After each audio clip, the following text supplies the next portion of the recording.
Aloha, beautiful souls. Welcome, Tarot Ohana, to Empress Moon Tarot 777. My name is Ocean. I'm happy to have you here at the channel today. Libra, I'm on my way in to go shake up some cocktails. So, unfortunately, because duty calls, this is going to be a little bit shorter. Uh, in other words, no introduction. This is for Libra, Sun, Moon, Rising, Venus, and Stellium. I have already shuffled your cards. So we are going to split the deck and we are going to grab our cards for this 10 card spread and we're going to see what Spirit wants for you. All right. The Death card. Dun, dun, dun, dun. We're starting off with that. Okay. Death card, the Death card and the Lovers. The Sun. Three of Swords. Justice. Page of Coins. Knight of Coins. Six of Cups. Strength. And the Page of Swords. Oh, overall energy, Seven of Swords. Darn it. Darn it, darn it. Okay.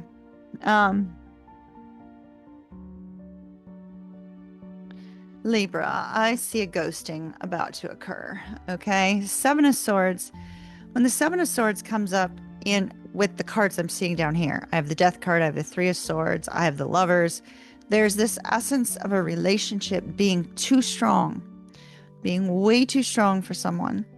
And that magnetic pull, that struggle, that desire for one another is causing someone to run.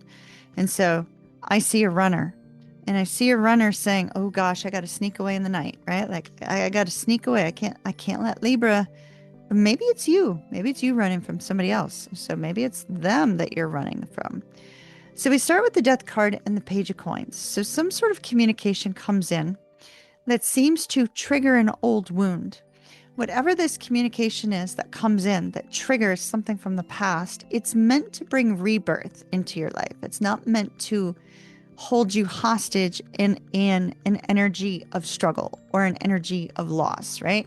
It's actually meant to help you to see that there is new potential on the horizon with this person. So that looks good, right? But instead, whatever this communication is that comes in from this person, Libra, it leaves you or them feeling like, oh my goodness, I need to put up as many barriers as possible between me and the Libra or between you and someone else. Where you need to put up all these barriers to protect yourself, or they do to protect themselves. So whatever communication triggers this old wound over here, this old wound that just kind of like interferes, it's causing roadblocks. It's causing struggle. It's causing difficulty in this connection. Now, we do see that if the two of you could find a way to communicate openly, honestly, and on an emotional level, then clarity regarding this relationship and regarding that communication will come.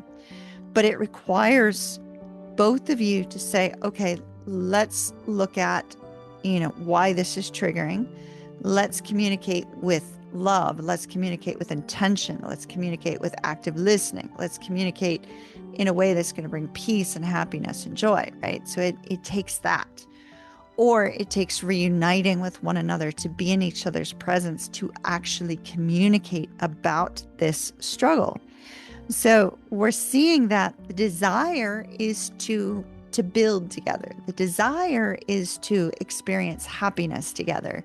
The desire is to gain some sense of enlightenment on this connection. But instead, we see trigger, roadblocks, detours being thrown in the path. And then instead of embracing the possibilities that could occur here, we do have somebody that chooses to go their own way from this connection. And in doing so, there's a great sense of heartbreak on both sides. And we have one person, the person who's left behind, having to put on a brave front, having to put on a brave face in front of other people to say, no, everything's okay. But what's really happening in the near future is this feeling that no, not everything is okay. There's this sense of lost love. There's this sense of struggle. There's this sense where, oh my goodness, what happens next? So there's an energy here of feeling like you're just not okay. Like it's just too overwhelming. And what do you do? I do like your outcome, so I'm going to note that, okay? But it's a little bit of an unusual outcome. We have the Page of Swords and the Justice card. This Justice card is upright. If the Justice card were in this position, I'd fear that you're holding on to difficulties from the past. Because it's in the upright and because it's clarified by the Page of Swords, I do feel that you are going to gain some sense of intellectual and emotional wisdom with regards to this connection, and that it will be just and fair for you. It may not feel like it in the present moment as you attempt to move forward on your own, but what we're seeing is we're seeing enlightenment will occur. You will be able to see the way forward. It's only a matter of time. And so, my dear Libras, don't lose hope on this connection. Don't lose hope on at least gaining some sense of clarity about the connection to open you up to the possibilities for the future with or without this person. All right, my dear Libras, that's what I have for you. Mahalo nui loa. Love and light to you. Kiss, kiss. And ta-ta for now.